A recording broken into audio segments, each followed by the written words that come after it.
The Little Red Hen۔ ایک دن کی بات ہے کہ ایک پیارے سے فارم میں ایک محنتی مرغی رہتی تھی جس کا نام چھوٹی سرخ مرغی تھا۔ وہ اپنے آرام دہ گھر سے بہت محبت کرتی تھی، لیکن سب سے زیادہ وہ گرم سنہری روٹی بیک کرنا پسند کرتی تھی۔ ایک دن اس نے سوچا، آج کا دن تو بہت شاندار ہے، میں یہ گندم کے بیج بو دوں گی اور جلد ہی مزیدار روٹی بناؤں گی جو سب کے ساتھ بانٹ کر کھاؤں گی۔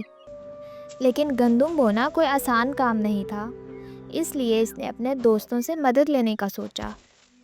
سب سے پہلے وہ اپنے پیارے اور کھیل کود میں مصروف دوست کتے جس کا نام ولفی تھا اس کے پاس گئی اور بولی، ولفی، کیا تم میری مدد کرو گے تاکہ میں گندم بو سکوں؟ ولفی نے کہا، اوہ نہیں، یہ تو بہت محنت والا کام ہے، میں تو دھوپ میں آرام کرنا پسند کروں گا۔ چھوٹی سرخ مرغی کو بہت مایوسی ہوئی، لیکن اس نے ہار نہیں مانی۔ وہ جانتی تھی کہ محنت ہمیشہ بہترین انعام دیتی ہے، اس لیے اس نے اپنے پروں کو سنوارا اور اگلے دوست کی تلاش میں نکل پڑی۔ پھر وہ اپنی بلی دوست جس کا نام وسکرز تھا اس کے پاس پہنچی۔ وہ لکڑی کی باڑ پر بیٹھ کر اپنے نرم بالوں کی صفائی کر رہی۔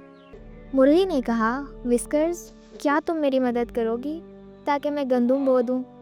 وسکرز نے کہا، اوہ نہیں، کھودنا میرے لیے بہت محنت طلب کام ہے، میں تو اپنے بال صاف رکھنا چاہتی ہوں۔ چھوٹی سرخ مرغی نے ایک اور کوشش کی۔ اس نے کوکرز، وہ بطخ جو تالاب کے پاس تھی، اس سے کہا، کوکرز، کیا تم میری مدد کرو گے تاکہ میں گندم بو دوں؟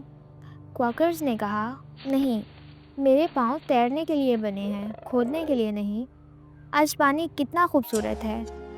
کوئی بھی اس کی مدد کرنے کے لیے تیار نہیں تھا، اس لیے چھوٹی سرخ مرغی نے خود ہی بیج بو دیے، انہیں پانی دیا، دیکھ بھال کی اور انہیں سنہری اور لمبا بڑھتے ہوئے دیکھا۔